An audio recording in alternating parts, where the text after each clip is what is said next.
kapan kita bisa mempertontonkan kepada Allah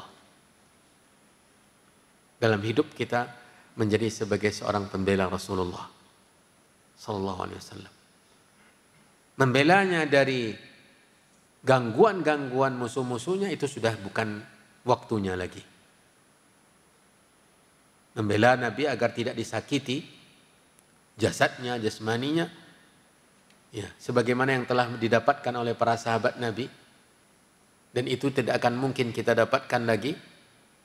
Itu mungkin, itu tidak akan, itu bukan bahagian kita. Sekarang membela sunnahnya dengan mempelajari tuntunannya, membaca hadis-hadisnya, membela sunnahnya dengan menerapkan dalam kehidupan kita, mendahulukan sunnahnya dari ucapan siapapun juga, karena Allah tegaskan ini, la tuqaddimu baina yadayillahi wa rasulih, ya ayyuhalladzina amanu la tuqaddimu baina yadayillahi wa rasulih. Wahai orang-orang beriman, jangan kalian dahulukan sesuatu di hadapan Allah dan Rasulnya.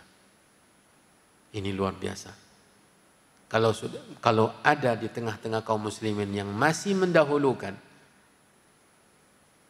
sesuatu, pendapat, ucapan dari hadis Nabi SAW, dari tuntunan Nabi, apa yang akan kita tampilkan di hadapan Allah dalam membela Rasulullah? Nabi bangga dan bahkan mendoakan orang-orang yang membelanya, wa Allahumma ayyidhu bi ruhil qudus. Bahkan beliau menuntut mereka-mereka yang membelanya di perang Uhud.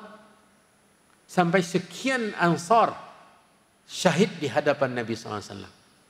Barang siapa yang berani membela saya dengan jiwa raganya, di hari ini maka saya jamin untuknya surga. Satu persatu menunjuk orang Ansar.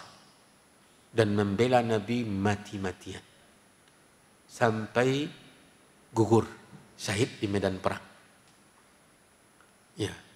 Nah, sekarang kita ketika berhadapan dengan yang tersisa sekarang adalah sunnah Nabi, tuntunan Nabi. Kita harus mempelajarinya. Kemudian menerapkan dalam kehidupan apa yang merupakan tuntunan Nabi, sunnah Nabi SAW. Kemudian menyebarkan. Kemudian mempertahankan ketika ada orang-orang yang ingin memeranginya dengan ilmu, dengan tetap istiqamah, continue, komit dengan penerapan tersebut. Jangan sampai mundur. Bila diyakini itu adalah tuntunan Nabi. Nanti kita di hadapan Allah, ketika ditanya oleh Allah, kenapa Anda berbuat demikian? Atau kenapa kamu berbuat demikian? Kita tinggal menjawab, itulah yang saya ketahui dari tuntunan Nabimu. Bukan karena alasan yang lain. Saya sholat seperti itu, ya Allah, karena itu yang saya tahu dari tuntunan Nabi-Mu. Ini jawaban yang paling tepat, karena itu nanti bentuk pertanyaannya. Madza ajabtumul mursalin?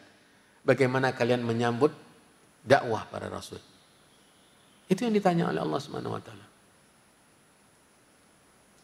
Jadi ini pelajaran penting. Kalau Nabi meminta Hasan bin Tsabit untuk membelanya, untuk membela dia dari cemoohan, celaan, cacian, makian orang-orang musyrikin, dan beliau mendoakan Hasan bin Tsabit, maka kita harus mengambil pelajaran bahwa Nabi menginginkan kita untuk membelanya. Dan untuk membela jasadnya kita sudah tidak punya bahagia, tapi membela tuntunan dan sunnahnya kita masih punya kesempatan yang terbuka dalam hidup kita untuk kita banggakan nanti di hadapan Allah Subhanahu wa taala. Baik dengan beberapa poin yang tadi saya sampaikan. Pelajari. Kenapa kata para ulama tersebarnya perkara-perkara yang baru dalam beragama? Perkara-perkara yang baru, kata Nabi SAW, wa iyyakum wa muhdatsatil umur, perkara-perkara yang baru, baik dalam berakidah, beribadah, berakhlak, bermuamalah, itu disebabkan minimnya ilmu tentang tuntunan, tentang sunnah Nabi SAW. Orang tidak lagi ada kecenderungan untuk belajar apa yang merupakan tuntunan Nabi SAW. Hanya merasa cukup dengan kebiasaan-kebiasaan. Kan sudah kita belajar, ini sudah lama. Itu alasan-alasannya. Dan tidak mau belajar lagi tentang apa yang benar-benar merupakan tuntunan Nabi. Dari hadis-hadis Nabi SAW melalui penjelasan-penjelasan para ulama. Yang kedua, terapkan. Yang ketiga, syiarkan. Syiarkan. Maksudnya sampaikan, sebarkan. Yang keempat, berani mempertahankan. Pertahankan, karena memang itu konsekuensinya. Pasti akan ada orang-orang yang tidak menyukai. Sebagaimana masih adanya, masih banyak orang-orang yang tidak menyukai Nabi SAW, maka tetap akan masih ada orang-orang yang tidak menyukai tuntunannya. Maka orang-orang yang sudah komit menjaga tuntunan Nabi dalam hidupnya tetap mempertahankan. Ini mungkin hal-hal yang perlu kita ketahui dalam membela Nabi SAW, membela sunnahnya.